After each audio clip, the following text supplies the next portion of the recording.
All right, welcome back, guys. We are talking about God's power today. Yeah, we are. So, but just to kind of sum up what we're trying to do, well, what we believe the Lord wants us to do is just talk about the Word of God Yeah. and enjoy it. There you That's go. just it. Just enjoy the Word. So, Blake, if you want to, take it away. If you want to go Take it first. away. I'll All let you right. go first again. Oh, how nice of you. Well, ladies first. Thank you.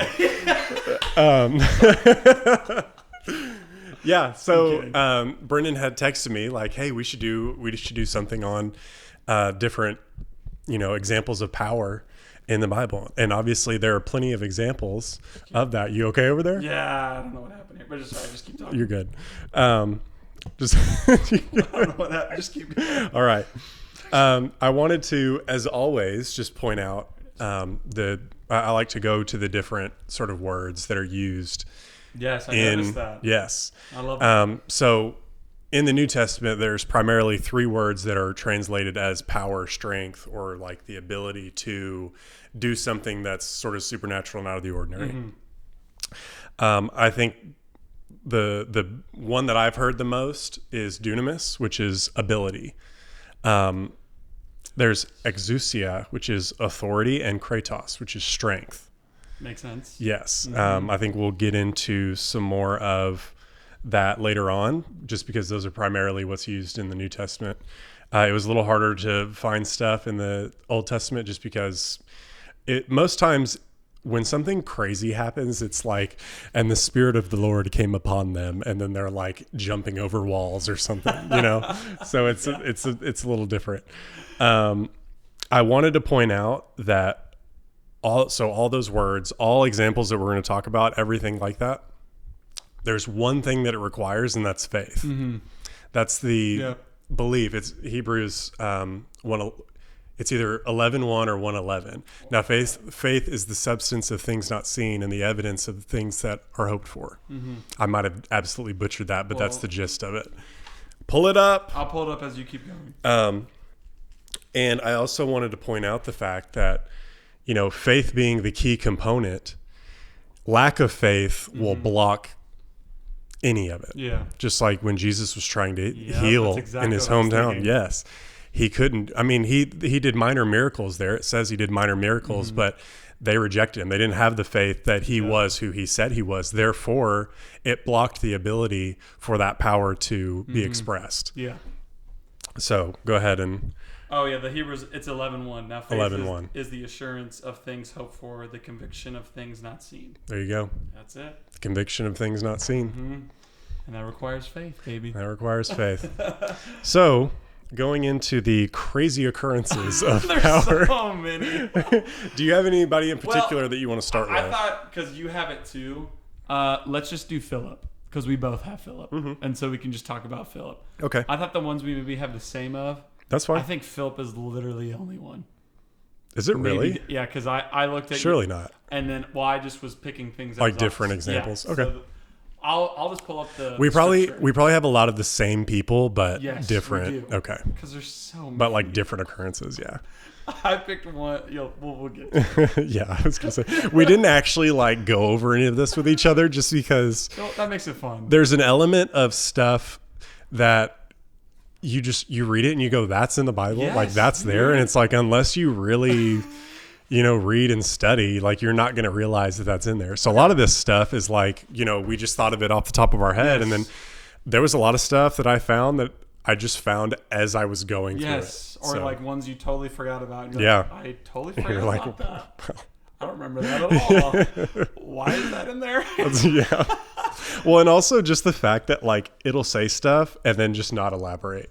Oh yeah, Where it'll be like, well, we'll get to that as well because I have one where I'm like, there's no elaboration at all. I will say, okay, this doesn't really have anything to do with power, but one of my favorite moments is in Mark, and it's talking about when they're in the Garden of Gethsemane and Jesus is being. I put that in there. You did? I did. Well, but which part? The one where he transfers. No, I'm talking something I about. put that in there. No, okay. So, spoiler alert. No, I'm talking about when it's only in Mark for whatever reason. But it's when they all get, like, Jesus gets arrested, everybody runs, and then Yeah. it's like, and then there was a man who lost his tunic and ran naked out of the garden. Oh yeah. And then it just moves Or on. like, what about the people coming out of the grave? Yeah. There's so many. See, Spoiler there's alert. Yeah, there's so many. Anyway, this is Acts 8. This is verses 39 to 40. And we both have these. This is Philip. So he's talking to the Ethiopian and explaining him Christ.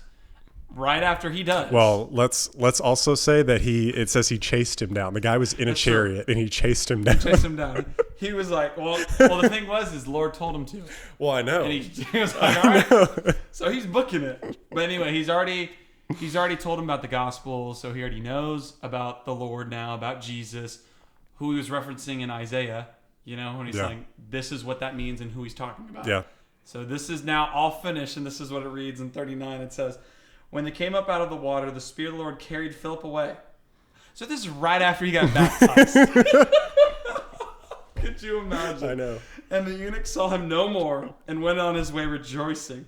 But Philip found himself at Azotus, or Azotus, I don't know how to pronounce that, but as he passed through, he preached the gospel to all the towns until he came to Caesarea. What I love there is, like, it doesn't show any, like, Philip was confused. It's just like Philip preached. Yeah, I know. Like, he's just like, all right. Cool, I'm here now. But what I kind of want to just talk about is, could you just imagine you literally just baptize somebody, and right after you pop them up, you're gone. Well, imagine from the other guy's perspective. like this dude just chased me down. You come up out of the water, you're like,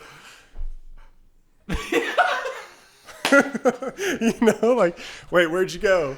Like, And then he went along rejoicing, like, well, yay. yeah. And so I'm just curious what also his perspective is. Did he think it was an angel? Right. Like, did he think he even was human? Right. I mean, this dude Philip is fully human. Yeah. And is just gone. It just disappears. Disappears. Yeah. And I'm curious because, so where did it say location wise he was at when he was preaching to the guy in Ethiopia? Let me see. Goes down from Jerusalem. Let me see. Rises down from the south to the road that goes from Jerusalem to Gaza. Okay. You go. I'm going to just see how far Gaza is to. Oh, good idea. Good saying? idea. So Yeah. you can see mileage. But now you talk. Yeah. Again, just to go back to the fact that, like, here's this guy that's because it says a little bit before then that the Ethiopian who believed in the God of the Jews, he was the minister of finance for Candace, the queen of Ethiopia. And he's on his chariot riding, just doing his thing, reading from, I think it's, the scroll of Isaiah. Okay. And the Lord just tells Philip, hey, go over to him. And so he just runs up to him. You ready for the mileage? Do it. So it's almost 24 miles away. Oh, wow. Well, that saved Philip a lot of travel. So that's just crazy. It wasn't like football fields away. You know Yeah, what it I'm wasn't saying? like It was literally. the Ethiopian looks over and he's just like, he's over there No, this dude's literally just gone like in a different city. miles away. And Philip just cares about his business. I know. That's what I love. It's just like, and Philip went back to preaching. So funny.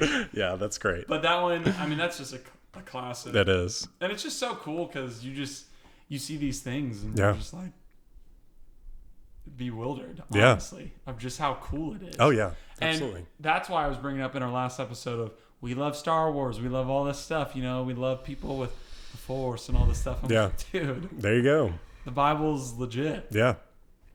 So cool. Do you have anybody necessarily that you wanted to talk about next? We can talk about David. You want to talk about David next? Going to David? Yeah, let's do it. Because Okay. I have David next to my list. Who do you have on yours?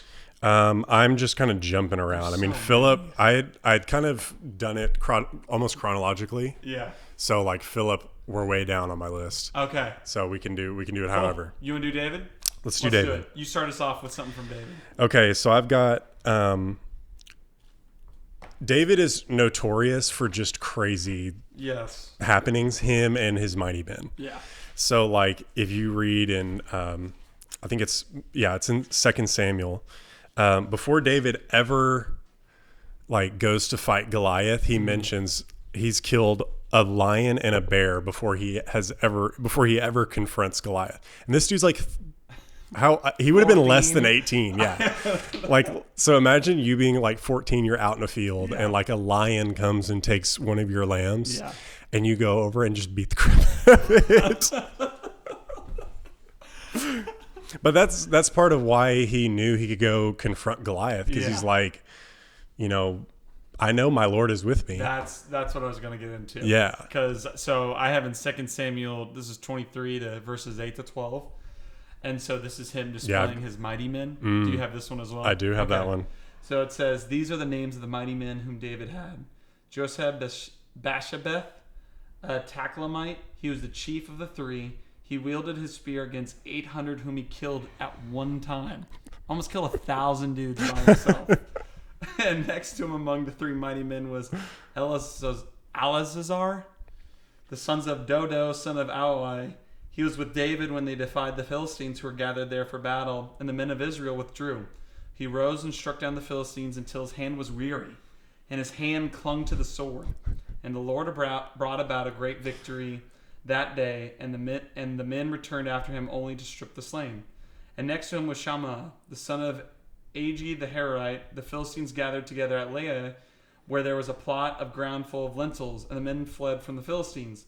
But he took his stand in the midst of the plot and defended it and struck down the Philistines, and the Lord worked a great victory. That's what I love, literally at the end of each of the passages, as it says, the Lord brought a great victory. Yeah. So what's so cool is how humble these guys are. Oh, yeah. None of them said, like, it was me Yeah. that did this, even though obviously God used them. He said, the only reason we won, the only reason I'm still alive, Yeah. the only reason I was able to defeat 800 men with a spear was because the Lord brought us victory. Well, That's what I love, is where the credit goes. yeah. Do you have any further than that? Because go. there's more further than that. So let's go to 2 Samuel 23, 18. Okay. This is a little further down. So now Abishai, the brother of Joab, the son of Zeruiah, was chief of the 30. So basically they would split into, he had like his sort of chiefs over different groups. Yeah. This guy wielded his spear against 300 men and killed them, and gained a reputation beside the three. He was the most honored of the 30, so he became their commander. However, he did not attain the greatness of the three. So the three that I just mentioned. Yeah. So some dogs. And then there's Benaiah. Yeah, Benaiah. And then I'm going to skip down a little bit. He had done many notable acts. He killed 2 famous warriors of Moab. He also went down and killed a lion in the middle of a pit on a snowy day. What verse is that? So I can just know to That's reference 20. it. Okay, 20. Okay. And then 21, and he killed an Egyptian with an impressive and handsome man. What? The Egyptian had a spear in his hand, but Benaiah went down to him with a club, snatched the spear out of the Egyptian's hand, and killed the man with his own spear. Dude, these guys, I'm not gonna lie, if you saw them, like if you knew about them, you would not want to face them. Yeah, that's why that's why they're called the mighty men. The Gibborim. Yeah. Dude, the guy at 800 with one spear. After a while, I would think the spear would like wear down. Yeah, well, and then the one where his hand got weary. Where Yeah, like his hands like to the sword. stuck to the sword. Freaking yeah. But yeah, I think the thing that really stood out to me with all that is the humility. Yeah. Of they said, "I'm not victorious." Yeah. I didn't do this. Even though they're turning up. Yeah, even though they're like they're popping dudes off. Yeah. They're the ones that say the Lord is the reason why we won. Yeah. Not myself, not the spear, not even the men that are beside me. Yeah. It is the Lord that brought a great victory. Well, and it's good that you mentioned that, because I had put down 2 Samuel 22:30, and he's talking about the Lord. Same. Oh, there you go. Yep, and he's same. talking about the Lord and how he says, "For by you I can run upon a troop. By my God I can leap over a wall." Yeah. Now I don't know of any times where they actually leap over a wall, but when he says that, I don't like, I know. considering Like, the is other it stuff. literal, but I'm like, yes. Well, considering the other things that it talks about, like leaping over a wall would be like the least outlandish thing. Yeah. Well, the Like- troop, because then I was looking up troop, what it means. You know, it's a large number of soldiers. It's like a big number of. So he's not dudes. lying about that Yeah. since we've read this. So that's why I'm also thinking, what does he mean by wall? Is he talking like little tiny walls, or are you talking He like? ain't talking about tiny walls. He's, He just goes zoink. yeah. It's like doink.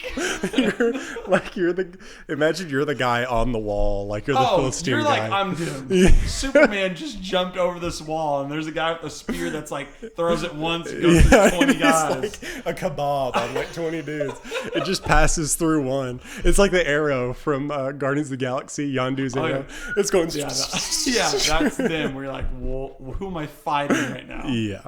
So that's what's really cool. I mean, these dudes are. Oh, they got busy. Yeah, they're crazy. Yeah. So I have one that was really cool in 2 Samuel. This is chapter 12, verses 21 to 22.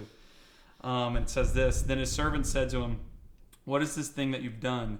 You fasted and wept for the child while he was alive, but when the child died, you arose and ate food." He said, "While the child is still alive, I fasted and wept, for I said, who knows whether the Lord will be gracious to me and the child may live. But now he is dead." This is not it. Nope. I was gonna say. You go. I was gonna say. I wonder where this First is going. Samuel. You go. I mean, that was really the extent of what I had for it for David, just because I feel like there's so much that you could go into, but I didn't want to just like sit here all day recounting all the crazy stuff, just because there's so many other things that we could get to. I did want to mention though, when he goes to fight Goliath, and I had mentioned this earlier. Let's see. This is 1 Samuel 17:34. So this is to set the scene. This is David talking to Saul about, I'm going to go out and I'm going to kill this dude. Yeah. Like Goliath had been out there taunting the entire army of Israel, cursing them by his gods, all this different stuff for like 40 days by this point. And so David's like, y'all are letting this dude push you around. know. I'm going to go take care of him. And so Saul's like, well, take my armor, take my this, take my that. And he's like, that doesn't fit me. I don't need that. So this is 1 Samuel so sweet. 17:34. But David said to Saul, your servant was tending his father's sheep. When a lion or a bear came and took a lamb out of the flock, I went out after it and attacked it and rescued the lamb from its mouth. And when it rose up against me, I seized it by its whiskers and struck and killed it. Your servant has killed both lion and the bear, and this uncircumcised Philistine will be like one of them, since he has taunted and defied the armies of the living God. And David said, the Lord who rescued me from the paw of the lion and from the paw of the bear, he will rescue me from the hand of this Philistine. It's pretty cool, man. That is pretty cool. I mean, and then, of course, he kills the Philistine, and then takes his sword and cuts his head off, and then shows it to everybody. Yeah. Like, takes it to all the towns and is like, let's go. Well, I wish I knew what it was that I had on there, but I have another one, 2 Samuel. This is chapter 23, verse 14. And let me find it.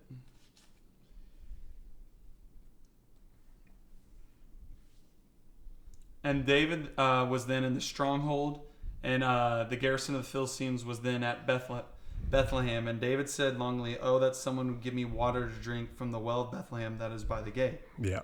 Then the three mighty men broke through the camp of the Philistines, drew water out of the well of Bethlehem that was by the gate, carried and brought it back to David, but he would not drink of it. He poured it out to the Lord and said, far be it from me, O Lord, that I should do this. So I would drink the blood of the men who went at the risk of their lives.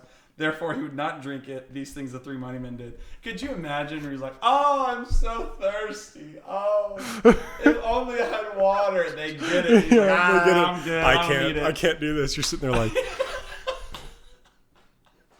broke through the camp. you what? The army of the Philistines. So like literally this is guarded. This is the only place where water is. Then again, for them, it might have just been an easy thing. They're just like true. They're just like jumping over Needed everybody. a workout or something like that. Like one of them just like swings his sword and everybody's heads just fall off. I just put that in there because I thought it was funny because it's just like imagine doing that.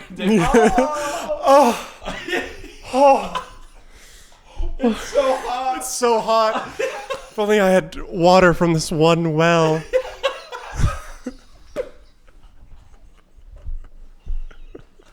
Probably wasn't like that at all. And they get it. And they get it, and he's like, "Oh no!" Lord, I can't drink And this water. he poured one out for his I feel homies. bad that they risked their life. Well, Thanks, boss. I just thought that was funny. Wow. Yeah, that's great. So that's all I have for David. Okay. Obviously, there's so many. Yeah. Like, just go read 1 Samuel, 2 Samuel, 1 King, 2 Kings. And buckle up. Yeah, because it just keeps going. Yeah. When you get to Solomon, I have Solomon in here too, because there's some stuff.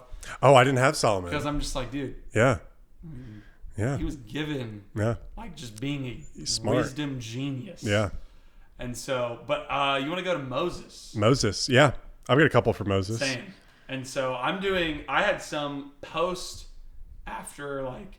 After the Exodus? Yes. Okay, good. Because Yes. mine are before. So Okay, let's do that. All right, you start us off then. So the first one that I have is Exodus 4:2. And this is where Moses is out like in the desert. And it's funny, in the Amplified, the title for this is called Moses Given Powers. Really? Yeah. What? So I'll start with 4:1. Sure. Then Moses answered the Lord and said, "What if they will not believe me or take seriously what I say?" So basically the Lord, prior to this point, appeared to Moses and was like, "Hey, you need to go and set the Israelites free." And he'd been, or not, they weren't Israelites by this point, but Hebrews, we'll say. Go and set them free. Go tell Pharaoh, you're letting them go. They're coming out. And he's like, so what am I supposed to say? Yeah. Like, how am I supposed to just walk up to Pharaoh and say this? They're going to be like, who are you? And the Lord said to him, what is that in your hand? And he's like, a staff. Yeah. And then he said, throw it on the ground. So Moses threw it on the ground, and it became a living serpent, like the royal symbol on the crown of Pharaoh. And Moses ran from it. But the Lord said to Moses, reach out your hand and grasp it by the tail.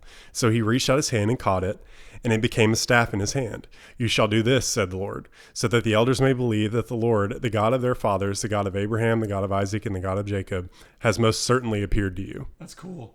It's not a coincidence, too, that he emphasizes Pharaoh's crown, how it has a serpent as well. Exactly. You know? It's all about symbology. Exactly. So there was a reason why the Lord chose it to be a serpent. Yeah. And obviously, like, Pharaoh had their gods or whatever, and I think the Lord's just kind of going, like, Yeah, like every one of the 10 plagues was this every one of the 10 plagues was a direct like contradiction to the gods of Egypt. Now, I have other examples as well, not for Moses, but for different circumstances where just crazy stuff happened. Yeah. Where the Lord was directly confronting the gods of those people that they were fighting or whatever the circumstance was. So I have this one. This one's Well, let's just look at that one for a second though, where Moses is like, well, what am I supposed to do? And the Lord's like, what's that you got there? Yeah.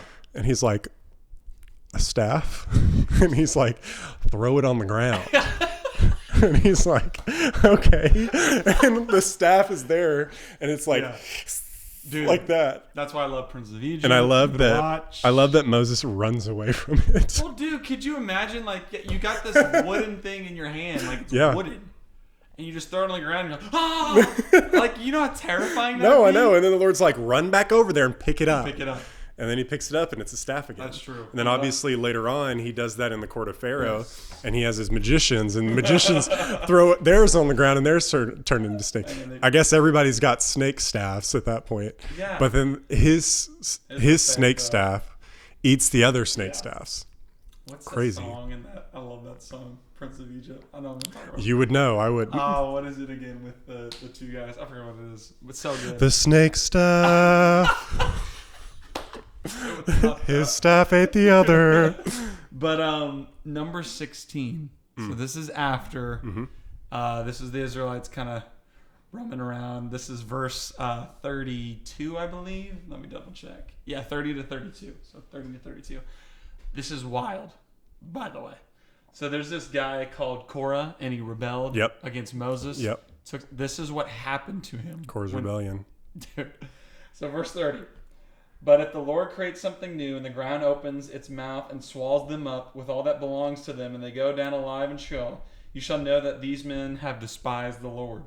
And as soon as he had finished speaking all these words, the ground under them split apart, and the earth opened its mouth, swallowed them up with their households and all the people who belonged to Korah and all their goods.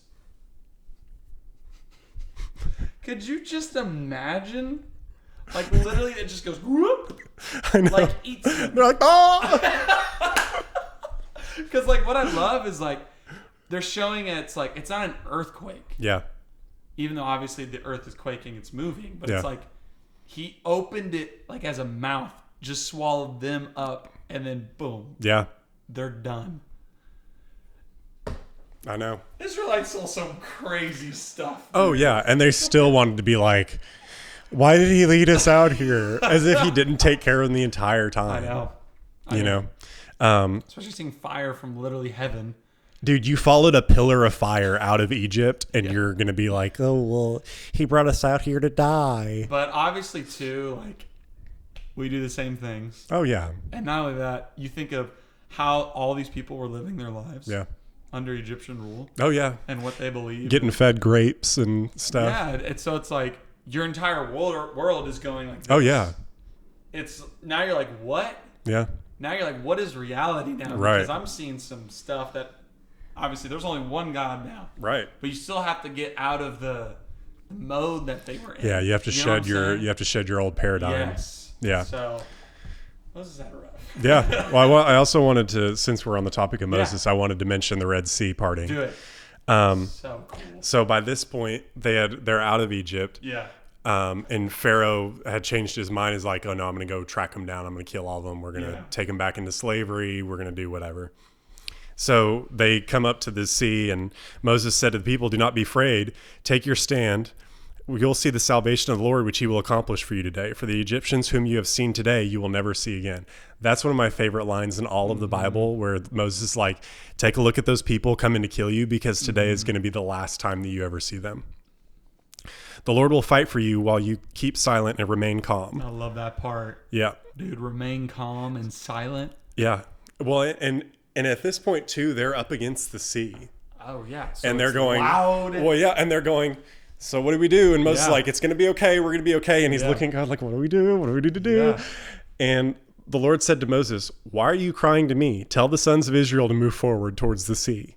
As for you, lift up your staff and stretch out your hand over the sea and divide it, so that the sons of Israel may go through the middle of the sea on dry land. As for me, hear this. I will harden the hearts of the Egyptians, and they will go in the sea after them.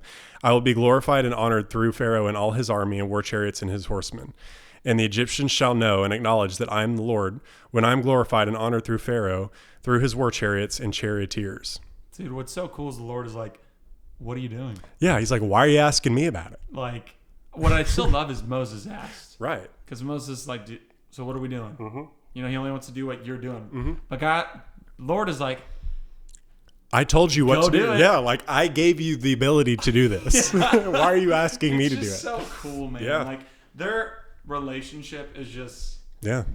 It's, When it goes back to the intimacy, like we talked again. about last episode, where it's like the Lord desires somebody that's mature that he can have those conversations with. Yes, and it's not like the Lord was mad at Moses. No. He wants him to It'd talk be and like ask me questions. sitting, yeah, it's like me Yeah. sitting here with you, and it'd be Yeah. like, well, what are you talking about? Yeah, Go do it. yeah. We already talked about this, It's just you know? so cool. Yeah. Seriously, I know I'm talking about Prince of Egypt a lot, but that scene when the sea goes and splits like Yeah. that, and you see it literally like they have an aerial shot that they did, and it's like Moses on the ground, and the water like Yeah, and it goes goes up to the camera, and then they have a like ultra wide shot, and you just see this humongous sea. I mean, dude, the Red Sea is not like some little tiny river. No, it was, Like, you know what I'm saying? Yeah. And they had to walk all the way through. well, the coolest part is they walked on dry land. yeah. That was the extent that the water separated. Yeah. They Dude, walked on that's dry land. chills, I'm Because I not mean, gonna lie. if they had gone through, if the water was still there, let's say it was mud or whatever Yeah. sediments on the bottom, Yeah. like the wheels of their wagons would have, That's true. It was bogged sank down. right in. They would have It's so sunk. muddy. Dude. They walked on dry land. That is cool That's from fire. Prince of Egypt. Whenever they're walking and there's like the whale that like Dude. goes, yeah, I'm getting chills. chills. man. There you go. I'm getting chills. So this one's a quick one for Moses. I mean, because, dude, this is just a classic. Yeah, Well, manna from heaven. That's just chapter 16 in Exodus. yeah. Could you imagine just you pop out of your tent one day and you see like bread falling from the sky? I mean, could you imagine? You're like looking at, you're like, what is all this white stuff? Just could you imagine? Yeah, Food's, it's literally cloudy with a chance of meatballs. Yeah. Food's falling from the sky. yeah. which sounds amazing. I'm not gonna lie, I would love that. In some instances, Yeah, yeah. that's true. But I just thought that was really cool. Yeah. Just imagine being there when it happened. Yeah. Like, it's literally They're like, Lord, how are you going to feed us? and just It's like, we'll go look outside. yeah, and it's all coming down. Yeah. That's just cool. Yeah. And then another one that I have is Exodus 17.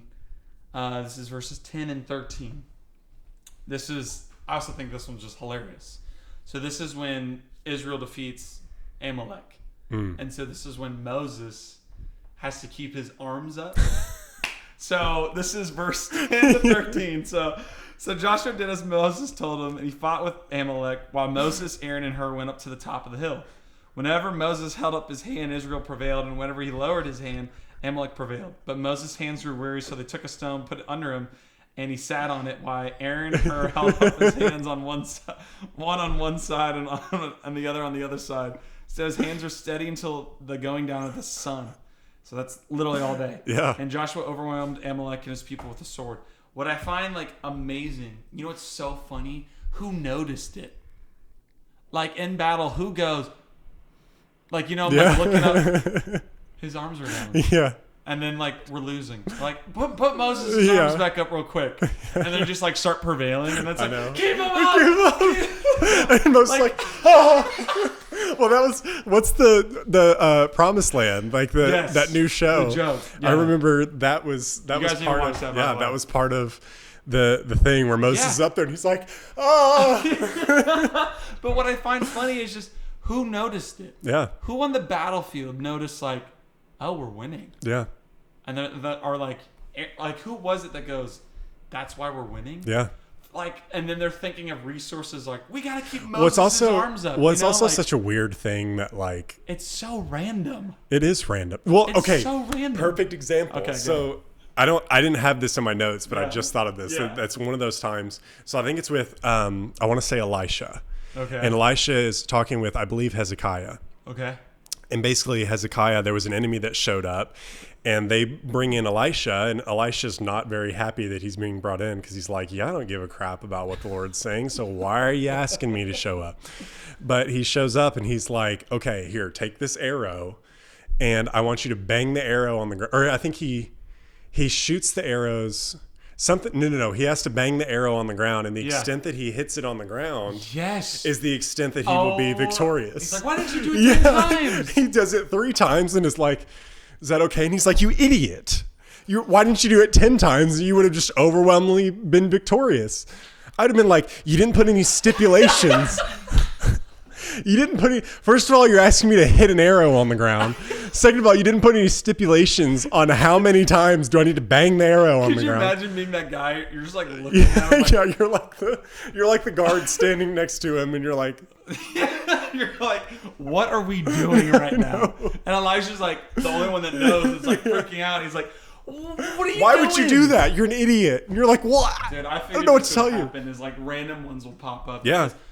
Literally, if you just go and read a page, Yeah. there's so many, dude. Yeah. Well, that's not necessarily connected to power, but it just goes along with some of the random stuff that Yes. you're like, what? But it still is because it's Yeah, I mean, but it goes He's back. saying- Some of it that goes back to the faith thing. yeah, You know. yeah. Where it's like, okay, I'm gonna have you do this. The Lord's like, I'm gonna have you do this random thing. Yeah. Do you trust me that random thing is going to be relevant to what Yeah. what you need from me? And I just find it funny because with Moses, it's just funny. I just find that part funny because who noticed it? That's Yeah. just more what I'm thinking. Imagine being on the battlefield. Yeah. And you just see this happening, and we're losing. We're losing. Yeah. Because Moses is on the side over here going this. But also, imagine that No, I all day know. long you have to hold this over your head. Yeah, and Moses is sweating probably like bricks right now. He's like, Hilarious. funny. So Yeah. that was my last one with That's Moses. I just thought that was pretty funny. Just because it is powerful. It's who noticed this is why they're winning? Yeah. Because Moses' hands are up in the air? Yeah. What? I know. Funny. Did Really you funny. have anybody you wanted to talk about next? I have Anybody on your Jonah, list? Actually. Jonah. Okay. You want to talk about Jonah, then we can Yeah. go to Samson? Yeah, let's do it. Because I don't think I even have Samson on here. Nope. You don't have Samson? Because I saw you had Samson, Oh, and so I was like, okay. you know, I was gonna say- I'm gonna change it up. I was going I'm to say, change dude, it. that's like the Hulk of the Old Testament. Like the Hulk of the Bible. Oh yeah, I know. He's crazy cool. Let me. Which you read some of the stuff of him and you're like, Oh yeah. we'll get into it. Yeah. We'll get it's into like, it. We don't want to spoil anything. Let me get there real quick. Go ahead. Yeah, I wanted to pick Jonah because I always loved the Jonah movie, The Veggie Tale. Oh, yeah. And there's actually a few things that are just so random in Jonah. Obviously, the great fish swallows Jonah and he lives in it for 3 days. Yeah. Like, and that means, I mean, dude, this fish has got to be big. Yeah. Like, you know what I'm saying? Like, he's literally in his stomach, Mm-hmm. right? Crazy. So I just have that in there, which is chapter 1, verse 17. And so, and I would have loved it, said, the Lord appointed a great fish to swallow up Jonah. And Jonah was in the belly of the fish for 3 days and 3 nights. That sounds awful, by the way. Yeah. It does not sound like fun. No. But what I love is, like, the Lord chose a fish. Like, Yeah. he chose, all right, this fish right here. You know Yeah. what to do. Go find him, go swallow him real quick for 3 days, and then spit him out on the shore over here. All right? Can you Can imagine you do that, buddy? You're like, just, like, it's- swimming away. You're on the shore and you're like, Yeah. you're like bleached from stomach Yeah. acid. You got seaweed all over. You're like, Oh, dude. and then you got to go and you got to do the do. I know. Go do the thing. Jonah by far, too, is like the most anticlimactic ending, I feel Yeah. like, in the Bible ever. Yeah. It's just like, end. Yeah, and that's it. He's crying because he's mad because the Ninevites Yeah. didn't get destroyed. Well, Excuse me. and we've talked about this too. One of the things that I love about the story of Jonah is he's one of the prophets that he gets mad at the Lord because he's like, nothing that you ever have me prophesy happens. Because the Lord's like, go and pronounce judgment over these people. And all the other times he's like going and he's like, oh yeah, like you guys Yeah. are going to get blasted. And then they repent. That's true. Yeah. And he's like, He was like, I know you're a forgiving and Yeah. gracious God. Well- I'm glad you brought that up because then it goes to another miracle, another powerful, crazy thing that happens. well, hold on. Let me qualify the Jonah thing. Are you going to talk about Jonah? I am. Still I am. okay. Then sorry. Go ahead. Because I'm trying to find the. No, yeah, you keep going because I'm trying to find the verse. chapter 4, verse 6 and 7 says this. It says, now the Lord God appointed a plant and made it come up over Jonah and made it be shade over his head to save him from his discomfort. So Jonah was exceedingly glad because of the plant. But when dawn came up the next day, God appointed a worm that attacked the plant so that it withered. Could you just imagine? Like, what? But like one day, this huge plant grows up. Yeah. Jonah's like, oh man, thank you. And then God's like, hey, caterpillar over there or whatever bug I'm calling. know. He's like, can you go take down this plant real quick for me? Like, it's just funny. That plant looks pretty good, doesn't it?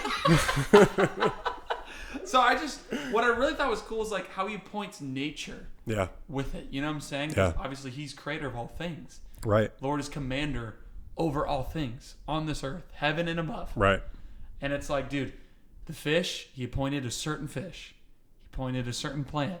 He pointed a certain bug to Yeah. destroy the plant.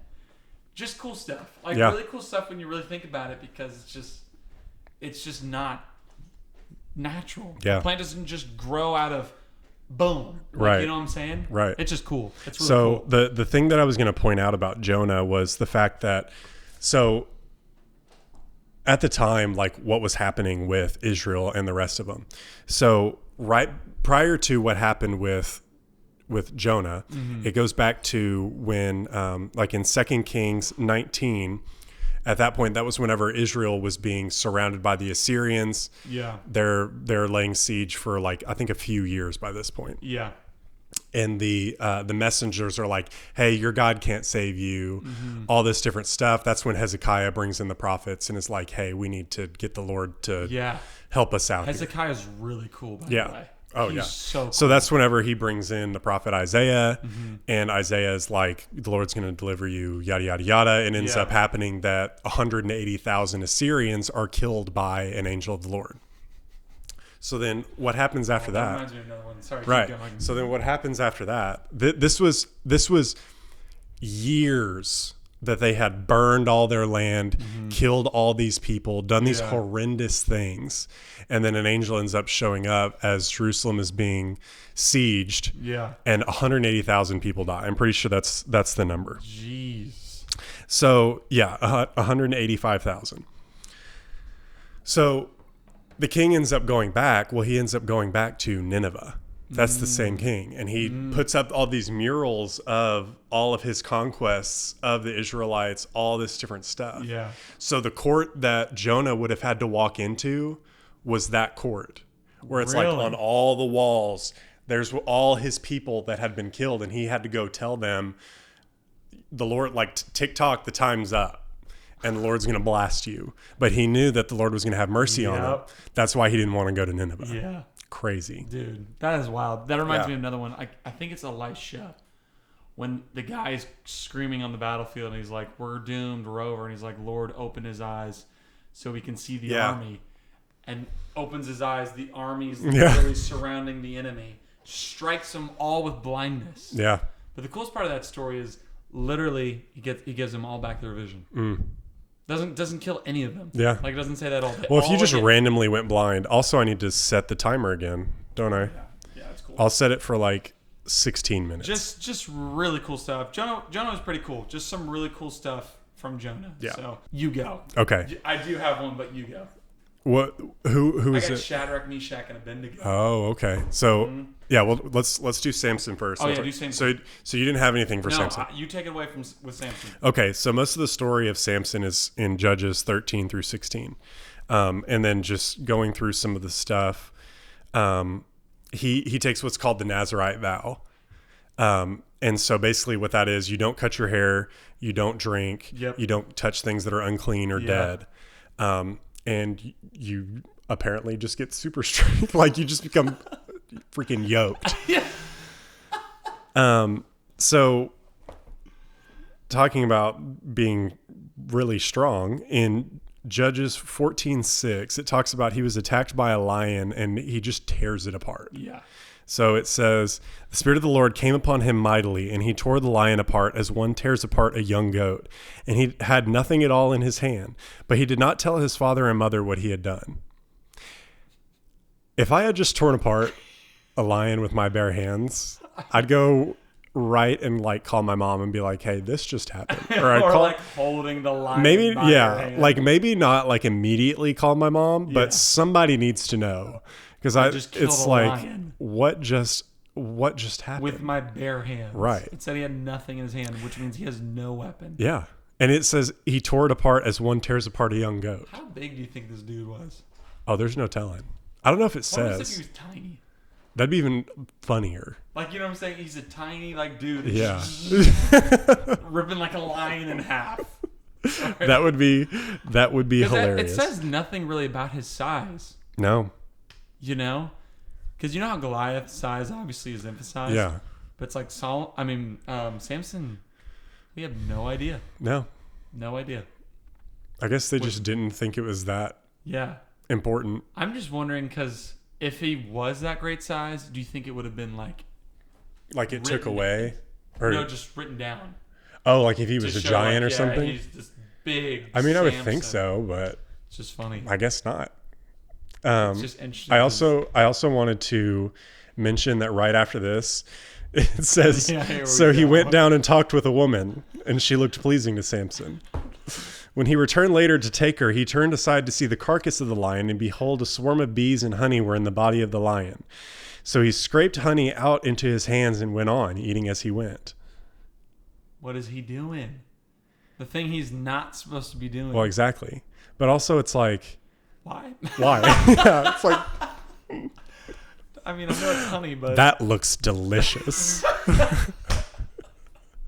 You're like, what? you're like walking back with your grocery store. It's like, wow. That He honey takes it and looks he's really like,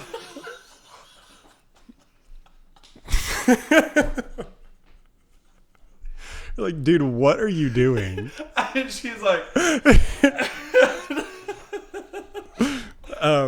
that's just so random. It is but it's random. also not because it's the vow that he said he would do. Right, he's breaking the vow. He's breaking his vow. Right. It's funny that you said that. I just talked to somebody that literally was talking about that. Oh, too wow. long ago. Yeah. There you go. It's hilarious. Very, very funny. So then after that point, he goes and he kills 30 men. not like immediately after, but later on that chapter. Yeah. Judges 14:19, when the Spirit of the Lord came upon him mightily, he went down to Ashkelon and killed 30 of them. I'm assuming Philistines. I need to look up the greater context. But he killed 30 of them and took their gear and gave changes of clothes to those who explained the riddle. He basically had a riddle that he was like, what's the source of my power? Can you guess? And it's like, it's not that serious. So yeah, like, it's just another one of those things. Like every time he does something crazy, it's preceded by, and the Spirit of the Lord came upon him. So it's just funny that I just imagine Samson, he's just sitting there and then suddenly he's like, and he's like, he just literally turns into the Hulk. And he like just grows. has to, and he just has to go do something outlandish. I need to go real quick. So another thing that he does Here it is. that's outlandish is in Judges 15. This is where, so I'll start with Judges 15:1. But after a while, in the time of the wheat harvest, Samson went to visit his wife with the young goat. And he said, I will go into my wife in her room. But her father would not allow him to go. Her father said, I really thought you utterly hated her, so I gave her to your champion. Is her younger sister not more beautiful than she? Please take her as your wife instead. Samson said to them, this time I shall be blameless in regard to the Philistines when I do them harm. So Samson went and caught 300 foxes and took torches, and turning the foxes tail to tail, he put a torch between each pair of the tails. And when he had set the torches ablaze, he let the foxes go into the standing grain of the Philistines, and he burned up the heap of sheaves and the standing grain, along with the vineyards and olive groves. Could you imagine? How does he even find 300 foxes? He's just like... And then he like takes them and like... and then he's like... and he lights them all. Like, this dude is like a psycho person. Dude. And this is the dude that's the judge over Israel. Yeah. And he's just doing... He's like, you did what? You what? Light I bulb wanted the hot sister. Light bulb pops up. 300 foxes. Sounds good. 300. I know what I'll do. Light them but with again, sticks behind the tails. So here's another thing that happens after. This is Judges 15:14. Yeah. When he came to Lehi, I don't know. I'd butcher it. The Philistines came shouting to meet him, and the Spirit of the Lord came upon him mightily. Watch out. And the ropes on his arms, he was tied up by this point. Yeah. The ropes on his arms were like flax that had been burned, and his bonds dropped off his hands. He found a fresh jawbone of a donkey. I guess they had those laying around. This one's the classic. So he reached out his hand and took it and killed 1,000 men with it. Then Samson, 1,000? 1,000 men. Then Samson said, with the jawbone of a donkey, heaps upon heaps. With the jawbone of a donkey, I have struck down 1,000 men. When he's finished speaking, he threw the jawbone from his hand, and he named the place Ramath Lehi, the hill of the jawbone. Could you imagine, like, now this is what I'm thinking. So the guys he's fighting, they're obviously fighting back. Is he just, because obviously the Spirit's on him, so you can't touch him.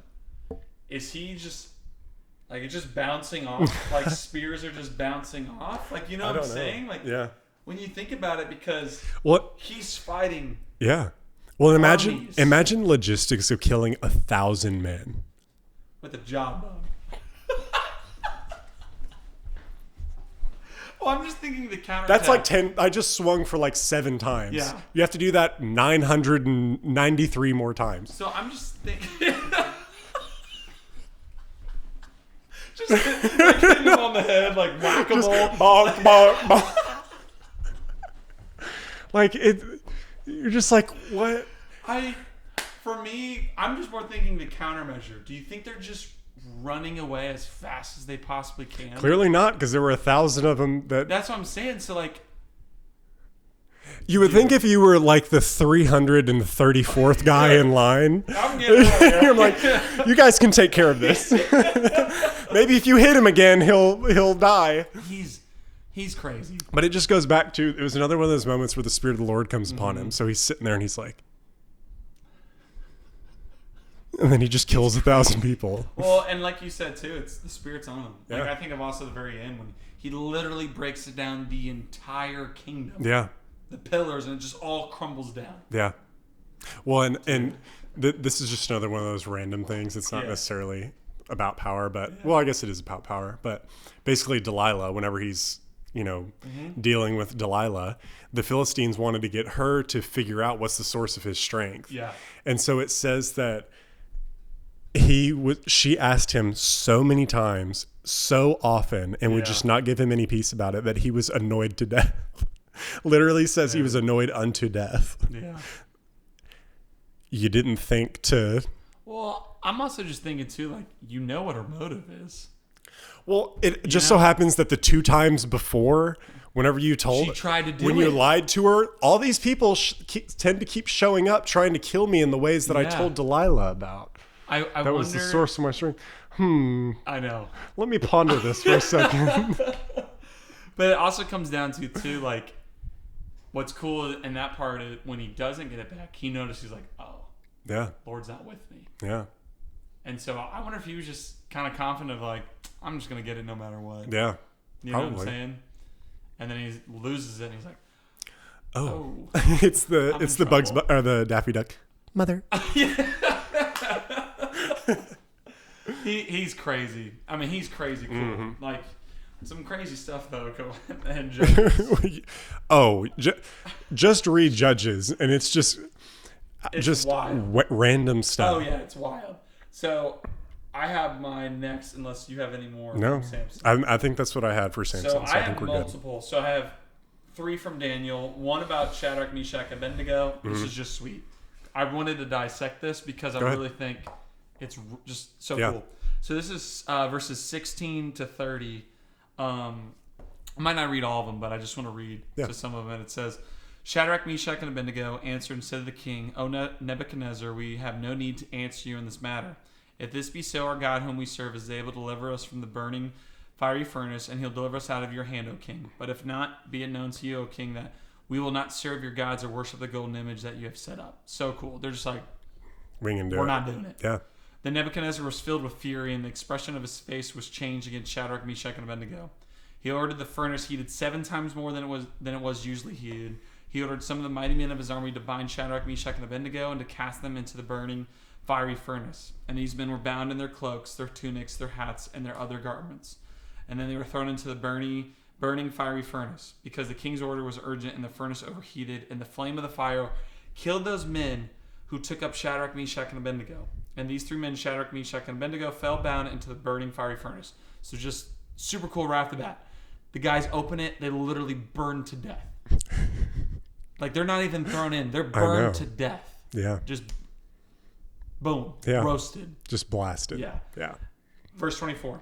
Then King Nebuchadnezzar was astonished and rose up in haste. He declared to his counselors, Did we cast 3 men bound into the fire? They answered, and he said to the king, True, O king, he answered and said, But I see 4 men bound, walking in the midst of the fire, and they are not hurt. And the appearance of the force is like the son of the gods. I'm really curious by that verse right there. Just want to pause right there. Yeah. Do you think he's referring to Jesus? I mean, it could have been. You know what I'm saying? I mean, it would have been not necessarily Jesus at this point because he hadn't come yet, but it was either an angel that looked a lot like that, or it was, an incarnation of Lord himself. Yeah, because what I find interesting is that he says the son of the gods. Yeah. You know what I'm saying? Like, I wonder, I'm like, wow, interesting. Not saying it is or it isn't. It's just, I thought it was very Well, I mean, there are a lot of people. interesting. Yeah. I mean, there are a lot of theories about that Yeah. several times in the Old Testament where it's like a pre-incarnate Yeah. Jesus. Yeah. The only thing is the G is like lowercase g, Mm-hmm. which, because I guess he's saying gods. So he's referring to Yeah. thinking God's not the one true God. Yeah. It'd You be know? like in it. Yeah. But then it keeps going and says, Then Nebuchadnezzar came I mean, to the if it was door. just an angel, it wouldn't take away anything. No, of course Like- not. It's all the Lord. Whether it's Jesus himself or, Yeah. And then I'll just read the rest because, I mean, it's just cool. In verse 26 to 30, it says, Then Nebuchadnezzar came near to the door of the burning fiery furnace. He declared, Shadrach, Meshach, and Abednego, servants of the Most High God, come out, come here. Then Shadrach, Meshach, and Abednego came out from the fire. And the satraps and the prefects, the governors, and the king's counselors gathered together and saw that the fire had not had any power over the bodies of those men. The hair of their heads was not singed, their cloaks were not harmed, and no smell of fire had come upon them. That's sweet. Yeah. Nebuchadnezzar answered and said, Blessed be the God of Shadrach, Meshach, and Abednego, who has sent his angel and delivered his servants who trusted in him. And he set aside the king's command and yielded up their bodies rather than serve and worship any god except their own God. Therefore I make a decree, any people, nation, or language that speaks anything against the God of Shadrach, Meshach, and Abednego shall be torn limb from limb, and their houses shall be laid in ruins, for there is no other God who is able to rescue in this way. And then the king wrote in Shadrach, Meshach, and Abednego. So could you imagine? We're going to make his house into an ash heap if you say anything against their God. So he goes from, if you don't worship this gold thing that I made, you're going to die. Yeah. And then he goes, if you don't worship Shadrach, Meshach, and Abednego's God, or you insult them, die. Yeah. we're going to tear your limbs off and burn your houses. Yeah. Okay. All right. Anyway. But really cool of just the part of not an ounce of, there's no smell. Yeah, didn't even smell like smoke. Not even, like no ash. Yeah. Their hair, there was nothing. Yeah. Nothing. Well, and one of my favorite lines in all of the Bible is whenever he goes to tell them, you know, all you have to do. Yeah. I understand maybe the first time. Yeah. Just go and bow down the second time when they do it. Yeah. And they're like, we're not going to do it. Yeah. We're not going to do it because we know he'll deliver us. Yeah. And even if he doesn't deliver us, we're still not going to do it. Yes. It's like, dang. Dude, that is my favorite part too, because it's like, and even if he doesn't, yeah, they're basically saying for his glory, we'll never serve you. Right. Shadrach, Meshach, Abednego, super cool. I still have more in Daniel. Can I read those real quick? Go ahead. Okay, because I just want to, since I'm already in Daniel, I'll just read these. So, Daniel in the Lion's Den, obviously, I have that one, and I want to show some verses, but the handwriting on the wall. I totally forgot about this one. Yeah. This is chapter 5, verses 4 and 6 of Daniel, and it says, they drank wine and praised the gods of gold, silver, bronze, iron, wood, and stone. Immediately the fingers of a human hand appeared and wrote on the plaster of the wall of the king's palace, opposite the lampstand. And the king saw the hand as it wrote. Then the king's color changed and his thoughts alarmed him. His limbs gave away and his knees locked together. And the king called loudly. Shivering in his boots. So that's pretty much it. What I thought was just so interesting is, I mean, these people are just parting away. Like, you know what I'm saying? They're just doing their thing. Oh, yeah. King just like looks over, sees a hand floating. Writing on the wall. Hand. Like that's all it's Just literally a hand. Just writing on the wall. It's just like, oh! Like, could you imagine, like, you're just partying and the king's just going like... You look over at the king and you're like, what's he looking at? It's like just a disembodied hand writing on the wall and you're like, well, this party really died. Yeah, so I really just wanted to go in that of just imagine being at this party. Yeah. And you just see this random hand. Yeah. It's like, and it's like engraving in the plaster. Like it's in the wall now. Yeah. Like it's kind of scary. Like it really is scary because like imagine if you just saw that. Yeah. I love that they explained to like I love that it says to his knees locked. I know. It's like I love it. So I just thought that was super cool. Yeah, that's great. This is chapter 6, Daniel in the Lion's Den. This is verses 19 to 24. Super cool about this is, so the king, what's his name? Darius. Yeah. So he didn't want to throw Daniel in the Lion's Den. Yeah. Like he really got tricked by his most trusted people. Yeah. Because they tricked him and had like finding a way to get Daniel dead. Yeah. Like they wanted Daniel. They didn't out. like him. And so they did the prayer thing where it's like, oh, if you worship anybody else during this time. Yeah. And they're like, oh, we know who prays 3 times a day. Oh, we're geniuses. And then the king even goes, he's like, it is the command, so I have to do what I have to do. Yeah. So then it says, and then Pryor also talks about how Darius literally can't sleep. Like when Daniel's in the den, he cannot sleep. Yeah. Like he's just so worried about his life. Yeah. Verse 19. Then at the break of day, the king arose and went in haste to the den of the lions. He came near to the den where Daniel was. He cried out in a tone of anguish. The king declared to Daniel, Daniel, servant of the living God, has your God whom you serve continually been able to deliver you from the lions? Then Daniel said to the king, O king, live forever. My God sent his angel and shut the lion's mouth, and they have not harmed me, because I was found blameless before him, and also before you. O king, I've done no harm. Then the king was exceedingly glad and commanded that Daniel be taken up out of the den. So Daniel was taken up out of the den, and no kind of harm was found on him, because he had trusted in his God. Awesome. Always comes back to that. Always just, it's the Lord. Always comes back to faith. Yep. And the king commanded, and those men who had maliciously accused Daniel were brought and cast into the den of lions. They, their children, and their wives, and before they reached the bottom of the den, the lions overpowered them and broke all their bones in pieces. Before they even reached the ground. Before they even reached the ground.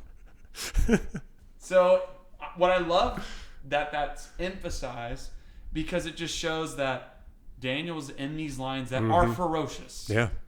They were ready to go. They were ready to go. Before you even hit the ground, you're done. Yeah. All your bones are broken. Like a bunch of piranhas. Yeah, like they're chomping at the bit. Yeah. And Daniel's just like, Yeah. what's that? I love the Daniel the Lion's Den with the veggie tails. He's like, I'm good. Like, that's literally what I think of. He's like, I'm good. Yeah. Just super cool.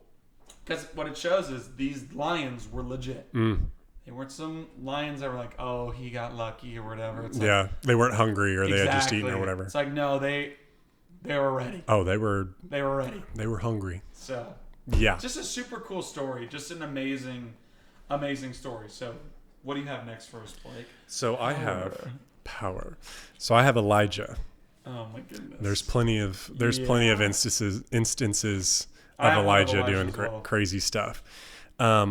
So the first part that I have is when the Lord has him stop the rain. Super cool. Yes. So cool. So it's 1 Kings 17:1, and it's Elijah the Tishbite, who is of the settlers of Gilead, said to Ahab. Well, let's sort of give some context to this. So the king of Israel, Ahab, marries Jezebel, who was a high priestess of Baal. And I forget where she comes from. I want to say the Philistines, but I don't want to be wrong on that. Basically, Israel is turned over to Baal worship. Baal worship is not a great thing. It involves human sacrifice, a lot of X-rated parties, and stuff like that. Just not good. And so the Lord sends Elijah to confront the king. Yeah. And Elijah goes to Ahab and says, as the Lord, the God of Israel lives, before whom I stand, there shall be neither dew nor rain these years, except by my word. And in the Amplified, it lists Deuteronomy 11, 16, 17. Could you just imagine? Yeah. But the reason it lists Deuteronomy 11, 16, 17 is if you go to Deuteronomy 11, 16, 17, the Lord's telling the Israelites, or the Hebrews, what the consequences are if you sort of abandon serving the Lord. We'll get on that, by the way. Yeah. So I wanted to read this real quick. So 11, 16, 17. Beware that your hearts are not deceived, that you do not turn away from the Lord and serve other gods and worship them, or else the Lord's anger will be kindled and burned against you, and he will shut up the heavens so that there will be no rain, and the land will not yield its fruit. You will perish quickly from the good land which the Lord is giving you. Wow. So it's already warned about it. So the Lord, so the Lord sends him to invoke this rule that the Lord had said, like, if you abandon me, this is going to be the consequence of it, just so you know. And then another part to that is Baal was the god of fertility, rain, and storms. So it was a direct contradiction of the god that they were serving. Yeah. Read that one more time. Which part? Baal. So Baal was the god of fertility, rain, and storms. He was known as the Lord of rain and dew. Wow. Which is what they didn't get. Yeah, which is what the Lord said. You're going to go and you're going to tell them it's not going to rain until you say. And they were not happy about that. They weren't excited. They weren't excited about that. So then that all sort of comes to a head whenever Elijah confronts the prophets of Baal. Yeah. And he basically calls them all and is like, this is in 1 Kings 18. Yeah. He calls all the prophets of Baal. There's like 450 of them and says, let's do this. We're going to see who's God. Dude, We're going to see, one's so cool. we're going to see which God Yeah. will show up like- and burn this little this toothpick. sacrifice. Yeah. So he says, if Baal can do it, Yeah. then he'll do it. Yeah. But if God can do it, love that he's then like- he'll do it. So y'all go ahead and do it first. Yeah. And they're doing their stuff. And honestly, like the Bible doesn't get into it, but the stuff they would have been doing, like it says they were cutting themselves and stuff like that. But We don't have to get into detail. we don't have to get into No, we detail, don't but have it to get gets into detail. it would be much worse than what's there. And nothing's happening. And so Elijah's sitting there with his like lemonade and is like, oh, maybe he's off on a trip or something. I don't know. Yeah. You know, Totally just like, just trolls. I think of a sport, Yeah. like mocking. Yeah. You know, like, oh, you're guarding me? Yeah. Like, you know what I'm saying? You're nothing. But then after that point, you know, it's Elijah's turn and Yeah. he tells him, bring a bunch of buckets of water. Dude, yeah. That's just like a, Yeah. But what I mean, I'm saying? think about how precious water is at this oh, time. that's true. I mean, there had been a drought in the land. I think by that point it had been like 3 years. Yeah.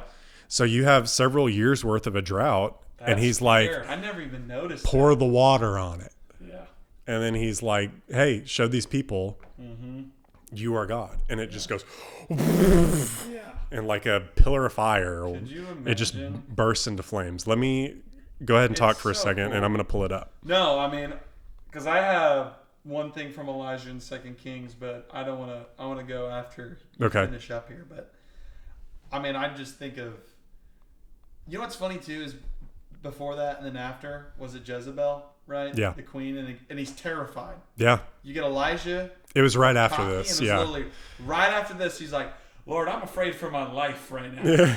Like, just funny contrast. Yeah. You know what I'm saying? Right. Yeah, so it says in 1 Kings 18:38, then the fire of the Lord fell and consumed the burnt offering and the wood, and even the stones and the dust. It also licked up the water in the trench. When all the people saw it, they fell face downward, and they said, "The Lord, He is God. The Lord, He is God." Wow. And then Elijah says, Stones, like they burn. it burned up the stones and the dust. I don't know how that works, but it just goes. They just like evaporate. And then Elijah says to the people, seize the prophets of Baal, do not let one escape. And then they seized them, and Elijah brought them down to the brook of Kishon and killed them there. Dang. He got Yeah. justice. Yeah.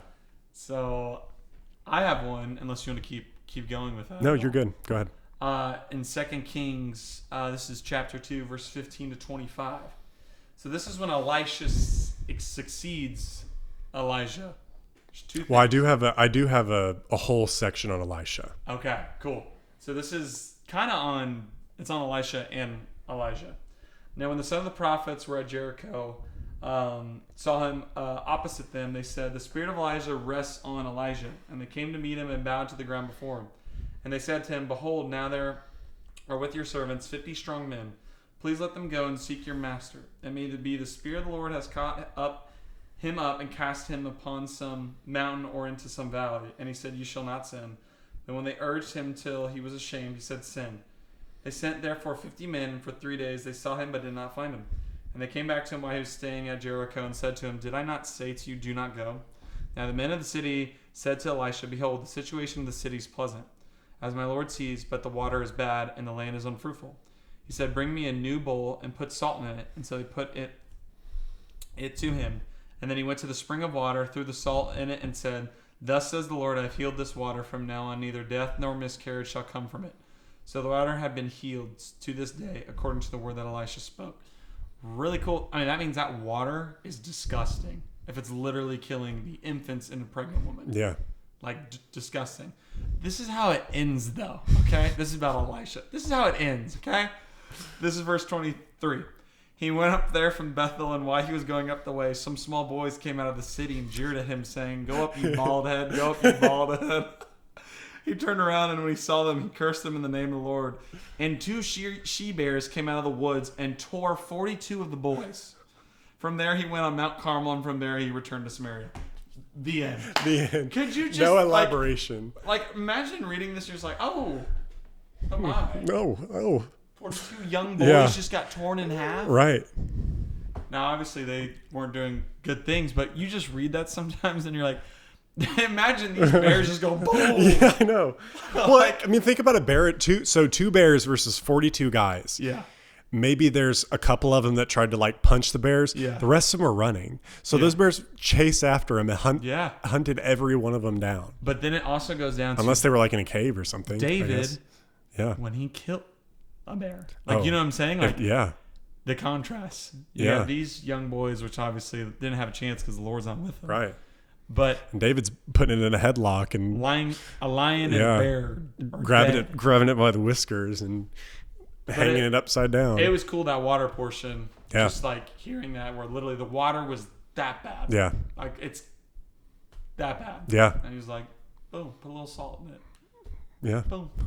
Which obviously it's not the salt. The salt guy. Yeah, a little. Go try it now. Could you imagine? It's like still black. And you're like, are you sure? But back to Elijah, we have another instance of outrunning chariots. Yes, read that one. Yeah, so 1 Kings 18:46. So Ahab was after Elijah at this point. It says, then the hand of the Lord came upon Elijah, giving him supernatural strength. He girded up his loins and outran Ahab to the entrance of Jezreel, nearly 20 miles. 20 miles? He ran 20 miles. And they're on chariots. Let me pull up the verse. Bro. 46. Yeah. So in 1 Kings 18:15, I should have read this first, but it's okay. Thanks for that. In a little while, the sky grew dark with clouds and wind, and there were heavy showers. This is right after the confrontation with the prophets of Baal. And Ahab mounted and rode his chariot and went inland to Jezreel. Then the hand of the Lord came upon Elijah, giving him supernatural strength. He girded up his loins and outran Ahab to the entrance of Jezreel. Dude, that means he's booking it. Yeah. How old was he at this time? Which let me take that back. I don't think Ahab was after him. I think they were just both going to Jezreel. Okay. And it just so happened that supernatural. He ran 20 miles. The dude was Ahab was on a chariot, and I looked up how fast chariots could go, up to 40 miles an hour. Let's say he was going 20 or 25 miles an hour. Bro, that's insane. And he got a head start, right? Let's see. Because he chased him down. So he chased him. I don't know if he was chasing him. I think I misspoke on that. Okay. It just says, previously Elijah said, go up, say to Ahab, prepare your chariot and go down so that the rain shower does not stop you in going back to Jezreel. But it does say he got superhuman strength. It says he ran to the entrance of Jezreel and beat Ahab there. Oh, that's girded up his loins and is running in. He's like kicking his feet back, and like dust spots and stuff, and it's just like boom, like the flash. And like old people like carrying stuff, and it's like there's like shepherds out in the field, and they're like watching this dude run in the distance. And they're like, yeah, they like see it, and he's going like this. This way is like it's just like boom. Elijah was booking it. Yeah, to like consensus, Elijah was going. It's really cool, by the way. Yeah. It's really, really cool. Well, it's just one of those things that like, and he girded up his loins and he ran 20 miles. Yeah. And then they just move on with the narrative. Yeah. And you're like, oh. So I think that's a good transition into Elisha. Okay, you want to talk about Elisha? Yeah, go. Because I have plenty of stuff about Elisha. So just to go into sort of the transition from Elijah to Elisha, Elijah basically tells Elisha, hey, if you see me or no, let me say this. So first of all, he goes, hey, what can I do for you? Yeah. What would you ask of me? And Elisha says, I want a double portion of your power that the Lord's given you. Oh, yeah. I want a double portion of your mantle, which was representative of power, authority, all Yeah. that different stuff. And so he goes, okay, well, if you see me sort of pass on, then you can have that. And then he keeps trying to like leave him. He's like, hey, I'm going over here. You stay here. And he's like, no, I can't. I'm going with you. And Elijah's like, no, you're going to stay here. And Elisha's like, I'm going with you. And that happens several times. Yeah. So then eventually, it talks about how it came time for Elijah to go. A chariot comes, picks him up. He flies away and he drops Yeah. the mantle. And Elisha walks over Crazy. and by picks the up way. the mantle off the ground. So in 2 Kings 2:13 through 14, it says, he picked up the mantle of Elijah that fell off of him and went back and stood by the bank of the Jordan. He took the mantle of Elijah that fell from him and struck the waters and said, where is the Lord, the God of Elijah? And when he too had struck the waters, they divided this way and that, and Elisha crossed over. Did you notice that was the Jordan? It was? Yeah. He walks up to the Jordan and takes the mantle and goes, bop! And then it splits and he just walks through. Something that's also really cool. Something that's really cool is the total number of recorded miracles, demonstrations of power, whatever you want to call it, that Elisha does is actually exactly double what Elijah does. Really? Yeah, I forget how many it is, but it's the total number is double. It just shows how, again, intentional God is Yeah. with everything. Yeah. Everything. Because me and my family were talking about that a little bit too. It's just those little details. Yeah.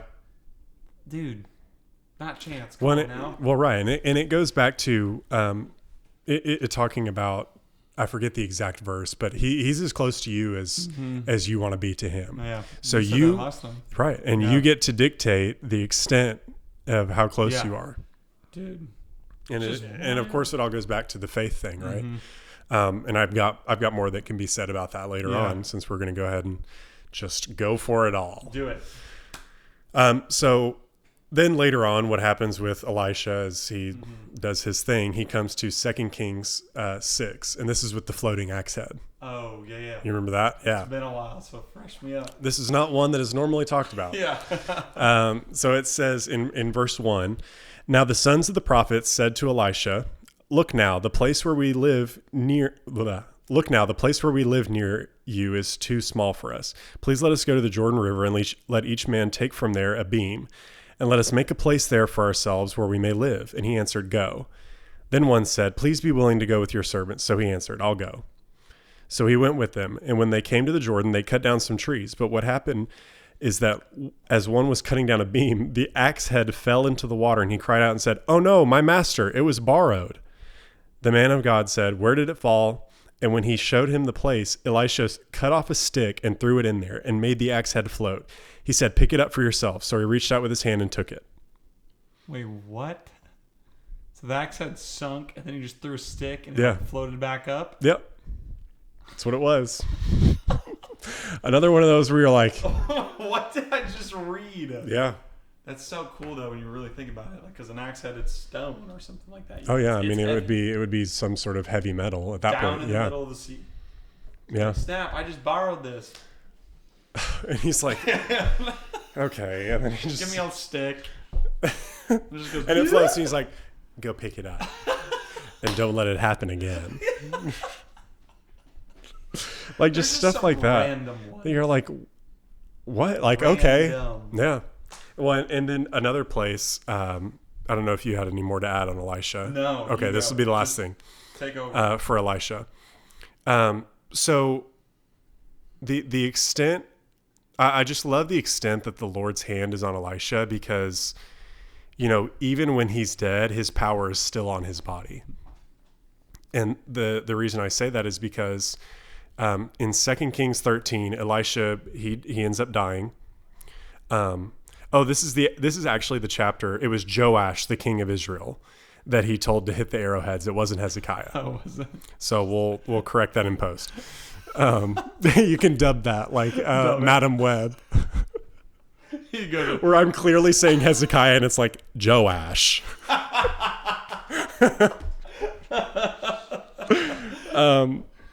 that's funny, by the way. So yeah, That's funny. that is. So in 2 Kings 13, it talks about Elijah. He's old. After that happened with the arrows, the striking the ground, it says Elisha died and they buried him. Now marauding bands of Moabites would invade the land in the spring of every year. And it happened that as a man was being buried, they saw a marauding band coming. And they threw the man into Elisha's grave. And when the body of the man was touched, the bones of Elisha, whenever he fell down, he touched the bones of Elisha and revived and stood up on his feet. I remember this. Dude, imagine, that could be an Indiana Jones movie. Like, if you think about it, The Search for Elisha. Right. Dun, dun, dun, dun, That actually dun, would be dun, cool. Like the you know what I'm saying? yeah, you're trying to resurrect. Mm-hmm. That's actually a cool idea. We'll copyright that. Sigma. Sorry. But it's just crazy that it's just crazy that they're burying this dude. Yeah. And they're like, oh crap, there's a marauding band, and they like drop him and they go, oh my gosh, we just dropped the guy, and he fell in the bones of Elisha and came alive. Dude. Literally resurrected, touching Elisha's bones. That's crazy. That's crazy. That is cool. Crazy. It's just, dude, the stuff the thing is we could talk all day about this. Yeah. Because there's no limit to what God can do. Yeah. Or what he's done. Or doing. Yeah. And so when you just read this, you're just like, it's just mind blowing because it's crazy. Yeah. Cool. So cool, man. Yeah. Well, and it also always comes back to, reading all that. One of the things that I run into is like, okay, how is this relevant for me? How is this relevant for, what I want for my life, for what the Lord wants for my life? And it always comes back to intimacy with the Lord. Yeah. Where it's like any of these people where you see where, in the Old Testament, the Spirit of the Lord comes upon them, or in New Testament, now you have Holy Spirit with you. You are the temple of Holy Spirit. Think about that. It always has to do with intimacy. It always comes back to he will be as close to you as you want to be close to him. Yep. So go ahead, say what you were going to say. I'm just saying it's funny that you say that because in chapter 3 of 1 Kings, this is verse 5 to 14. This is when Solomon is talking to God and he's like, I want wisdom. Yeah. It says, at Gibeon, the Lord appeared to Solomon in a dream by night, and God said, ask what I shall give you. Could you just imagine that? You have a dream and God's just like, ask whatever you want. Ask me anything. Ask away and it's yours. And Solomon said, you have shown great and steadfast love to your servant David, my father, because he walked before you in faithfulness, in righteousness, and in uprightness of heart towards you. And you've kept for him this great and steadfast love, and given him a son to sit on his throne this day. And now, Lord my God, you have made your servant king in place of David, my father. Although I am but a little child, I do not know how to go out or come in. And your servant is in the midst of your people whom you have chosen, a great people too many to be numbered or counted for multitude. Give your servant, therefore, an understanding mind to govern your people, that I may discern between good and evil. For who is able to govern this, your great people? Super cool, by the way. It pleased the Lord that Solomon had asked this, and God said to him, because you have asked this, and have not asked for yourself long life or riches or the life of your enemies, but have asked for yourselves understanding to discern what is right, behold, I now do according to your word. Behold, I give you a wise discerning mind, so that none like you have been before you, and none like you shall rise after you. I give you also what you have not asked, both riches and honor, so that no other king shall compare with you all your days. And if you walk in my ways, keeping my statutes and my commands, as your father David walked in, then I'll lighten your days. Key right there, and we'll get into with our prayer episode. If you keep in my ways, walk in my ways. Because you know what's so funny is like Solomon, the wisest man on earth, like goes to other gods. Yeah. Who's the wisest man on earth? Because of women. Just straight up. 700 wives. 700 it's women. Crazy. But then to like touch on this a little bit is just God asked him whatever he wanted. Yeah. Because there's that verse, ask for me for anything in my name, I shall give it to you. It's funny. God asked Solomon, ask away, darling. Yeah. Ask whatever you want. Yeah. I'll give it to you. It's yours. And Solomon, wise, also gets all the other things he even think he was going to get. Yeah. It's like, Lord, just give me wisdom and understanding to how to govern these people. Yeah. I can't do it. Well, it'd be scary. I mean, honestly, God, I mean, if you think he's a about kid. Solomon, right, and you think Yeah. about Solomon, he's the successor to David. Dude. And David has this Hard shoes legacy. to fill. David has a legacy to this day amongst Yeah. the Jewish people. I know. So it's like for you to be the guy after him, it's like, I don't want to blow all this up. Yeah. You know, I don't want to screw all this up because, you know, I don't want to be the one that is the guy. I mean, obviously, everybody falls because, I mean, the reason why Israel went to downfall was because of him. Yeah. Like, you know what I'm saying? When Yeah. you read that. Well, and portion even where- later on, he writes Ecclesiastes because of his experience, you know, Yep. being away from the Lord, Yep. where everything is nothing. And he is right when you read that because it's Yeah. just, he's like, I did it all. Yeah. I tried it all, and it was not worth it. Yeah. None of it's worth Which, it. I mean, that should tell you something. Yeah. That says something. It does. For a guy that had it all. So, and what an awesome guy to read from, Mm. because then you go, this guy's done it all. Yeah. And he's like, it's not fun and it's not worth it. Yeah. The only thing worth it is fear the Lord and following him. Yeah. It's like you can have That's all it. the women in the world, all the money in the world, all Yep. the power in the world. He's But if literally you the do, richest man ever exists. but if you have all that without the Lord, you don't have anything. anything. So good. And then what's so cool, this is how wise and smart this guy was. So in 1 Kings chapter 10, verses 4 to 9, when the queen of Sheba had seen all the wisdom of Solomon, the house that he had built, the food of his table, the seating of his officials, and the attendance of his servants, their clothing, his cupbearers, and his burnt offerings that he offered at the house of the Lord, there was no more breath in her. That's wild. And she said to the king, the report was true that I heard in my own land of your words, of your wisdom. But I did not believe the reports until I came and my own eyes had seen it. And behold, the half was not told to me. Your wisdom and prosperity surpass the report that I heard. Happy are your men, happy are your servants who continually stand before you and hear your wisdom. Blessed be the Lord your God who has delighted in you and set you on the throne of Israel, because the Lord loved Israel forever. He has made you king, but that you may execute justice and righteousness. What's so cool is she's like, I'm literally out of breath of all this stuff. Yeah. Half the stuff they told me, which most of the time when people tell stories of somebody, They embellish it. exactly. Yeah. And he's like, they didn't even tell me half of what this guy was. Yeah. It just shows how wise he was. Yeah. And I really do think of also that time when, remember when the two women come up to him, he's like, that's my baby. And she's like, that's Yeah. my baby. And he's like, I'm going to cut this baby in half. You guys get each half. And the one's like, no, don't do that. And the one's like, that's fine with me. He's like, that's the mother. Did that lady not realize that maybe that would be the tell that she's not the actual mom? It's fine. I'll take my half of the baby. Well, it's just like when the king says it too. Like, imagine the king. So you also are thinking, Yeah. I'm not going to, if he said that's what he's going to do, that's fine. Yeah. But since That's the the mother was final like, word. no, don't do, she can have the baby. Yeah. He's like, bingo! Found her. That's the mom. That will also be my wife.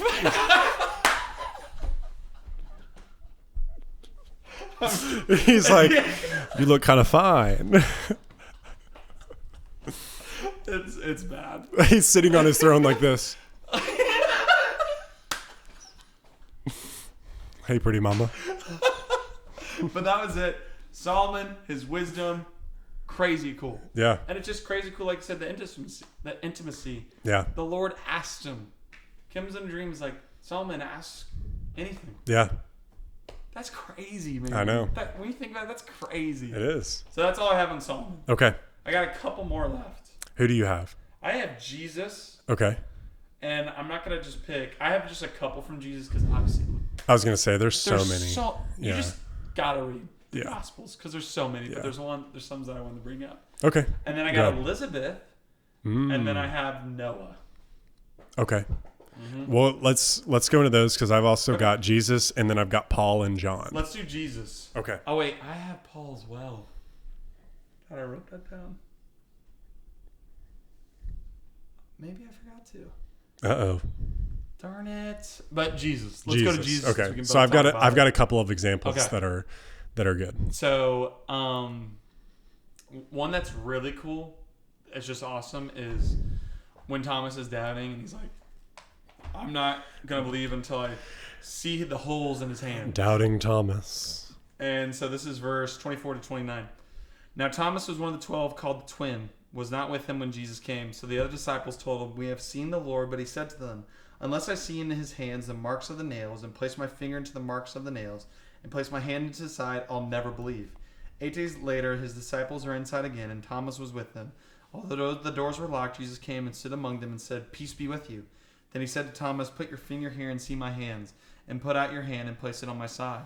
Do not disbelieve, but believe." Thomas answered him, "My Lord and my God." Jesus said to him, "Have you believed because you have seen me? Blessed are those who have not seen and yet have believed." I think it's just so cool. Imagine just saying Jesus, but he still has holes in his hands, thorn in his side. Like just boom. Like just Like crazy. the hole in the side? Yeah, Yeah. the hole in the side. Just imagine. And you put your fist, like, could you imagine? You're putting your hand in the hole of his hand? Yeah. I don't know. I just thought that was really cool. Because obviously there's You're like,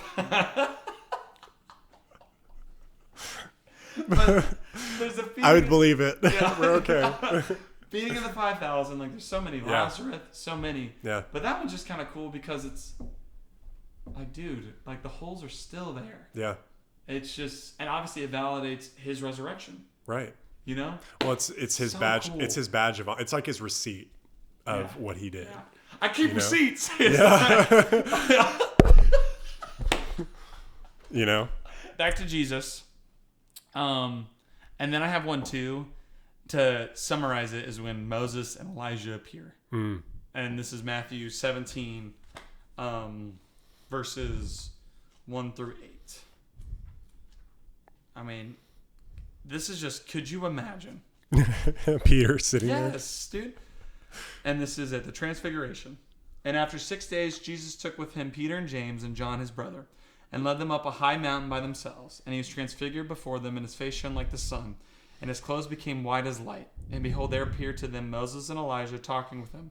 And Peter said to Jesus, "Lord, it is good that we are here. Lord, is it good that we are here? If you wish, I'll make 3 tents here, one for you, one for Moses, one for Elijah." He was still speaking when, behold, a bright cloud overshadowed them, and a voice from the cloud said, "This is my beloved Son, with whom I'm well pleased. Listen to him." When the disciples heard this, they fell on their faces and were terrified. But Jesus came and touched them, saying, "Rise and have no fear." And they had lifted up their eyes, and they saw no one but Jesus only. So, cool thing. Elijah and Moses, maybe they were teleported, if you know what I'm saying. Yeah. As in, like, Yeah. In moments know. where they were taken Possibly. into the cleft of the rock. imagine just being the disciples here. Yeah. This would be like, like, you know what I'm saying? Yeah. It would be crazy just to see, and then boom, it's gone, and Jesus is just the only one there. And, Yeah. and then Jesus is like, "Don't tell this to Don't anyone tell yet." anybody. Yeah. Well, imagine just being like cool. the rest of the disciples after the fact. They're like, "Oh yeah, we saw this." The I rest of them are think like, that's why Jesus is like, "Don't tell anyone "Yeah, this like yet." that's." I'd be like, "Dude, I would want to be there to Yeah, see I'm like, Moses and "What?" Elijah." What the heck, Jesus? You know. But So yeah, those are some with Jesus. You go. yeah. So I've got 2. So to bring up the 5,000, speeding of the 5,000, I wanted to Yeah. talk about this one part where there was obviously this large crowd. They're hungry. Yeah. They're out in the middle of nowhere. Yeah. And the disciples are looking like, "Hey, these people are hungry, and Yeah. there's really not anywhere that we can like go and buy stuff." Yeah. And the Lord goes, "Well, why don't you give them something to eat?" And they're like, Ball and move. "Well, all we have is 5 loaves and 2 fish." And he's like, "Well, bring them over here." Yeah.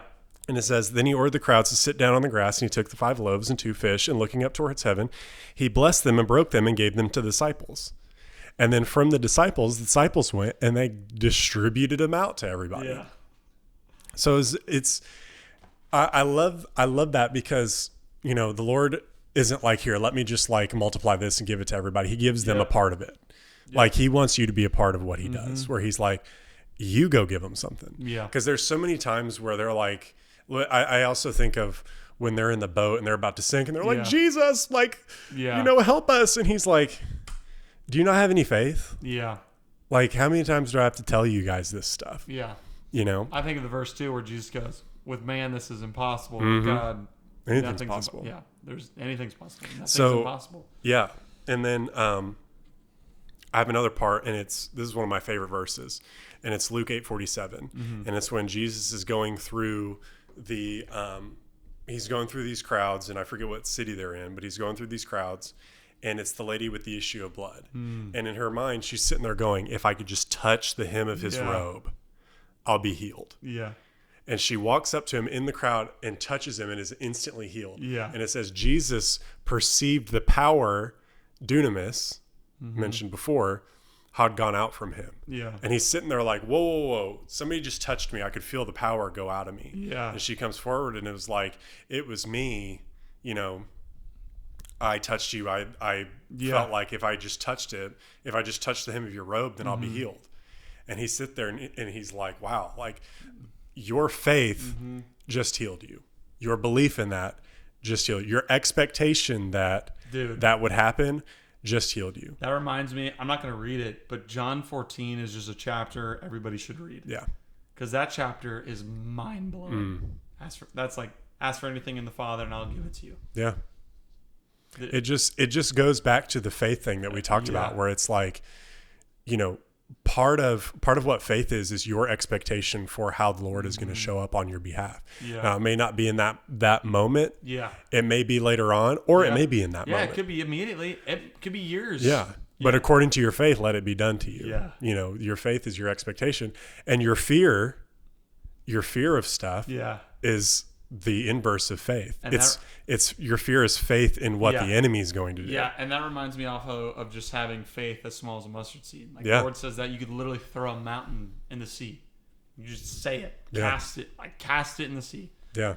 So, I just think that we reduce faith to this thing that's just like a sterilized, you know, whatever. Like it's like this limp thing, and it's like, no. He tells you, you ask me and you believe it, I'll do it for you. I think it kind of goes back to what you say too with you're close to as God as how did you say it again? He's as close to you as you want to be close to him. It's kind of the same with faith. You know, not speak it into existence, but you kind of do. You have to you have to believe that's part of it, to happen. Right? That's part of it, but you're not going to be able to speak anything into existence outside of him. And it reminds me of Daniel. Right? I mean, Shadrach, Meshach, and Abednego, when they're like, I have faith that God will bring us out of this furnace. But even if he doesn't, we do not care. Hang on, do it. Yeah. Well, and that's, I think it's in... that's like a... I think it's James 4 that it talks about, if you ask anything, ask in faith and he'll give it to you. But if you don't ask in faith, you're double-minded. And why would he give something to somebody that's double-minded? Think about that one. That's fire, dude. Hallelujah. All right, what else do you got? So going to Paul, I mean, again, there's so many instances in the New Testament of just crazy, the one I wanted to do. Crazy miracles and stuff like this. But I wanted to talk about, there are multiple times where Paul is stoned. I think he says like 2 or 3 times that he's stoned. Yes. So in Acts 14:19 through 20, it says that they took him outside of the city and they stoned him, and they thought whenever you go to stone somebody, you're not stoning them to like... No, you're trying to kill them. You're going... And that was the thing they did back then. Like, when someone's stoned, they're stoning them to death. Yeah, like that was part of the law. Was exactly. that was how you killed them in certain cases of like blasphemy or whatever. So they're saying like he blasphemed the Lord. So it says they stoned Paul in Acts 14:19. They stoned Paul and dragged him out of the city, thinking he was dead. But the disciples formed a circle around him, and he got up and went back into the city. He just gets up. So he got hit and got right back up? It says they formed a circle around him, so they probably prayed over him. Yeah. But it's just the fact that he just got stoned, and then he gets up and goes back into the city. Dude, these Romans were tired of these dudes. Well, and that's the thing. You know what I'm saying? Like, they're like, dude, these guys will not die. Yeah. And he goes, it says he goes back into the city where the people were that just stoned him. And he's like... You thought it was over? That's what I'm saying. These guys were gangsters, man. Like, these guys did not hold back. I know. And they were not scared. So, I have a Paul one. Yeah. This is chapter 20. This is Eutychus when he falls off, like, 3 stories high building. Yeah, the guy falls asleep. Yep. So, on the first day of the week, this is chapter 20, verse 7 to 12, by the way. On the first day of the week, when we were gathered together to break bread, Paul talked with them, intending to depart on the next day, and he prolonged his speech until midnight. There were many lamps in the upper room where we were gathered, and a young man named Eutychus, sitting at the window, sank into a deep sleep as Paul talked still longer. And being overwhelmed by sleep, he fell down from the 3rd story and was taken up dead. But Paul went down and bent over him, and taking his arms in him, and said, "Do not be alarmed, for his life is in him." And when Paul had gone up and had broken bread and eaten, he conversed with them a long while until daybreak, and so departed. And they took the youth away alive, and were not a little comforted. And were not a little comforted? It's an interesting way of phrasing that. Yeah, that is an interesting way of phrasing it. Anyway, could you imagine Paul just goes, yeah, he's alive. Let's break bread. He's just like this on the ground. He just fell out. It's also hilarious. 3 stories. It's also hilarious that Paul's been talking for so long that the guy's like falling asleep. He's like, and another thing, and the guy's like, falls. Man's down on the ground. Paul's like, oh yeah, he's good. he's good. He's all right. He's all right. Break bread. Who got some wine? Got some wine? I've got this from later on whenever Paul he gets bit in the hand by a viper. Yes, dude. So they're shipwrecked on Malta, and it says, and the natives showed us extraordinary kindness and hospitality, and they kindled us a fire and welcomed us all. Since it had begun to rain, it was cold. But when Paul had gathered a bundle of sticks and laid them on the fire, a viper crawled out because of the heat and fastened itself on his hand. When the natives saw that the creature was hanging from his hand, they began to say to one another, undoubtedly, this man is a murderer. And though he has been saved from the sea, justice, the avenging goddess, has not permitted him to live. Then Paul simply shook the creature off into the fire and suffered no ill effects. Could you imagine? But they stood watching and expecting him to swell up or suddenly drop dead. But after they had waited a long time and had seen nothing unusual happen to him, they changed their minds and began saying that he was a god. Could you imagine, like, he just gets bit, he's just like... Yeah, and he's like... Yeah, like this... And just goes about his business. That's how I just picture Paul. Yeah. Honestly, just like... Just stoning. Just unbothered. Oh, yeah. Unbothered. He's just like... Because he also knows is like, he has to go to Rome. Right. And he's like, the Lord said I'm going to be at Rome. Yeah, well, he even says I'm it. not dying He here even from says snake. it. Yeah, he even says it whenever they're going to be shipwrecked. Right? He's like, the Lord has got me here on assignment. Yep. So I'm not going anywhere. I'm going to be okay. It's almost like, I'll be okay. The rest of you, I don't know, but I'm going to be okay. Like him. Sorry, No. I was just going to say, have you seen Braveheart? No. You still haven't seen Braveheart? No. Well, there's a part in Braveheart where there's this crazy guy that's like, he tells William Wallace, God says that I'm going to be okay. He hasn't said anything about you. Like, as they're in this battle. That reminds me of. So 2 things, like that goes back to faith. Yeah. But then it also reminds me of Acts when those people come in there, you're like, we cast you in the name of Jesus, like to the demons. Yeah. He's like, I've heard of Jesus, heard of Paul, haven't heard of you. And just beats them up. Yeah. It says beats them until they were running away naked. Could you imagine? Yeah. He's like shredding their clothes off of them. I know, and I'm like, dude, I don't want to be that. No. I want to be that terrified because it's not me, it's Jesus living inside Right. of me. But I don't want to be that where it's like, demons like, no. Yeah. No. Jesus' name. Right. Jesus' name. There you go. I have Noah, by the way. Okay. I just want to read this. This is chapter 7, verse 11. Unless you have any more you want to say on Paul. No, nothing left on Paul. Okay. So just want to show this quick one on Noah. In the 600th year of Noah's life, in the 2nd month, on the 17th day of the month, on the day all the fountains of the great deep burst forth, and all the windows of the heavens were open, and rain fell upon the earth 40 days and 40 nights. On the very same day, Noah and his sons Shem and Ham and Japheth and his Noah's wife and the 3 wives of his sons were with him entered the ark, and every beast according to his kind. I mean, I know we've always heard of that one, but it's just like cool to see the description of the windows. All the windows of the heavens are open, and then it says the deeps of the earth bursted forth. So it's not just rain. Like water's coming out of like geysers. everywhere. Yeah. Crazy. Dude, crazy. That'd be terrifying. I would not want to live in that. Like No. like in the water, you just see all this. You're like, because I just hate the ocean. And so literally, it's just ocean. Yeah. There's no land besides this ark. That'd be freaky. Yeah. That'd be scary. Like you're stuck on a boat with a bunch of animals and you're like... But the power is too, it's like you have so many animals on this ark. Yeah. At this time. Right. How big is this thing? Yeah. Bro? Pretty big. Gotta smell bad. There's no telling. No. Also, like there's probably not any... Well, not probably. There is no showers. There's no bathing. I guess you could like jump off the side and like swim back in, but... No way. It's like You look down, you're like, oh, there's the bodies of everybody that I knew floating by. There's you a know? Leviathan. Yeah. No, I'm okay. I'm good. Hard pass. Yeah, that's fair. So yeah, that was just Noah because fair. I found that very Yeah. interesting. I can just sense that there's somebody that's so mad that we haven't said this yet. But Elijah and Elisha both, I believe it was both of them. They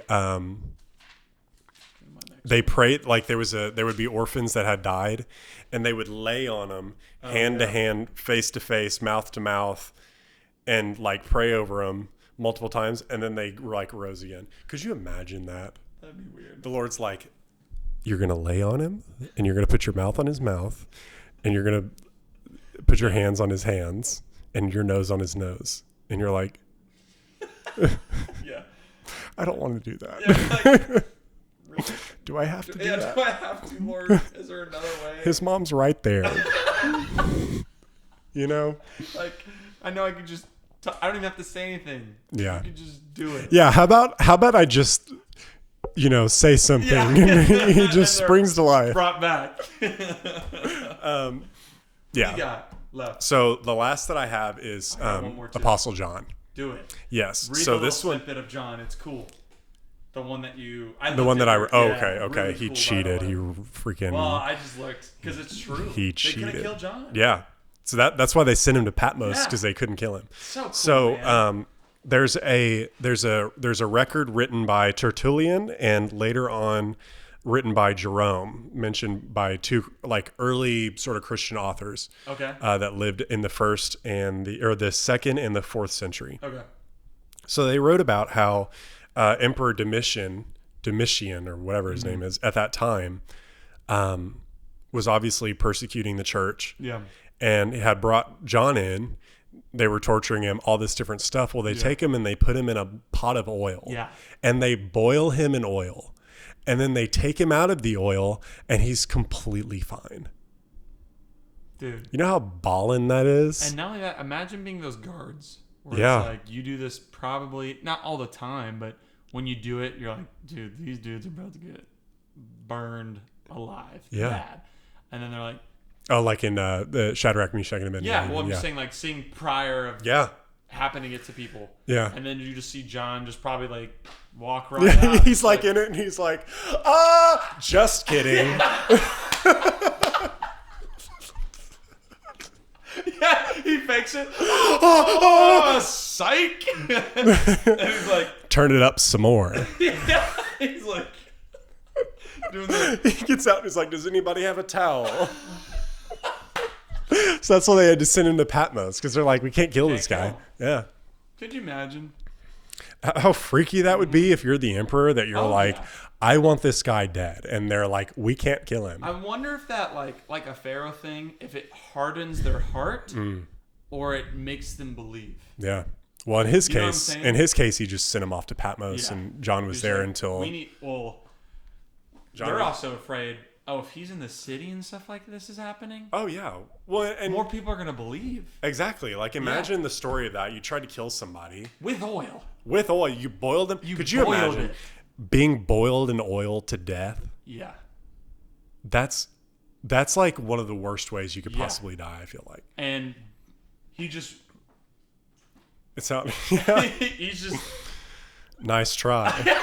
he just popped out. Yeah. So it makes sense why he was casted, because you're like, oh snap. Okay. We got to get rid of this dude. Yes, because my kingdom's gonna be overthrown again. Yeah. Because this is legit. Yeah. And by this point, I think all the other disciples had been killed. Yeah. You know, they had all been martyrs. Mm-hmm. And so for him, he was like, he got sent away. And then you're thinking too, it's like finally all the disciples are dead. And then you're like, John! do not let him go out. That's just what I think. Yeah. Is there any more with John? Or is that No, that's what I had. That was Okay. that was the cool thing that I had for that. This is just sweet. This is Elizabeth to end it off. So this is with John the Baptist. So if you don't know, Elizabeth was barren. Zachariah, Elizabeth could not have a child. Yeah. Cool thing prior to the verse I'm about to read, Zachariah questioned what the Lord told him that they would have a son. So he's mute. He literally can't say a word right Yeah. now. Like he can't say a word. And this is verse 57 to 66. And it says, "Now the time came for Elizabeth to give birth, and she bore a son. And her neighbors and relatives heard the Lord had shown great mercy to her, and they rejoiced with her. And on the 8th day they came to circumcise the child. And they would have called him Zachariah after his father, but his mother answered, 'No, he shall be called John.' And they said to her, 'None of your relatives is called by this name. And they made signs to his father, inquiring what he wanted him to be called. And he asked for a writing tablet and wrote, 'His name is John.' And they all wondered. And immediately his mouth was opened and his tongue loosed, and he spoke with blessing God. And fear came on all their neighbors, and all these things were talked about through all the hill country of Judea. And all who heard them laid them up in their hearts, saying, 'What then will this child be?' For the hand of the Lord was with them." What is so cool, it's been so long where literally Zachariah can't speak. Yeah. So they're just thinking, this dude's never going to speak again. Yeah. We don't know what happened to him. He just stopped talking one day. Yeah. Like he's mute. He literally can't speak. Yeah. And then all of a sudden he just starts talking. Mm-hmm. Could you just imagine? And not only that, they're having a child and they're old. Yeah.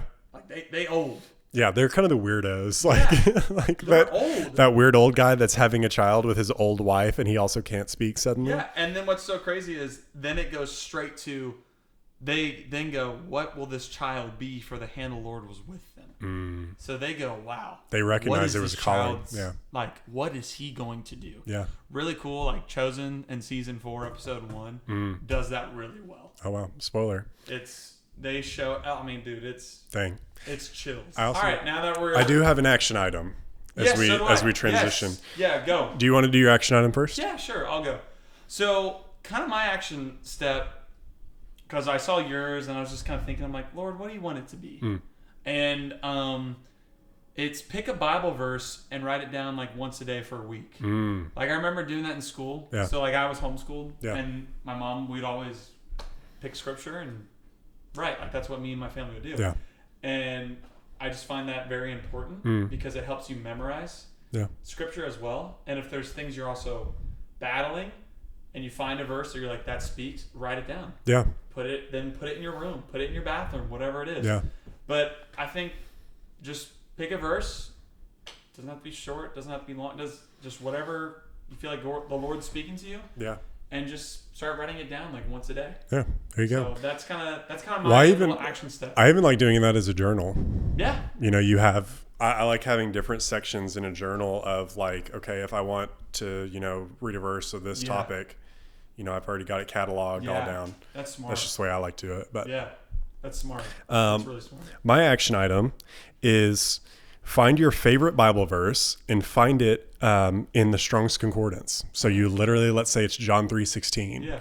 Look up Strong's Concordance, John 3:16, and it'll pull up that verse. Yes. And you can read each of the words in either, in this case, it would be the Greek. Yeah. But in the Hebrew or the Greek, it has every word. Wow. And many times you find that the Hebrew or the Greek to English, you can have 5 different words that would all apply to that one word that aren't necessarily, that are maybe synonyms, but they don't necessarily mean the same things to us as they would then. Yeah, no, I keep hitting this. No, you're okay.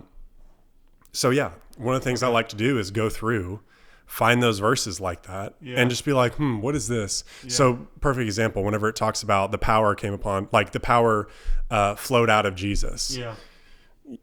I would look at that and be like, what is this word for power? And what is the connotation of that word? That's really cool. What does that word mean, and how does that word apply to me? Do you know what it is, by the way? Dunamis. Dunamis. Okay, it's the dunamis.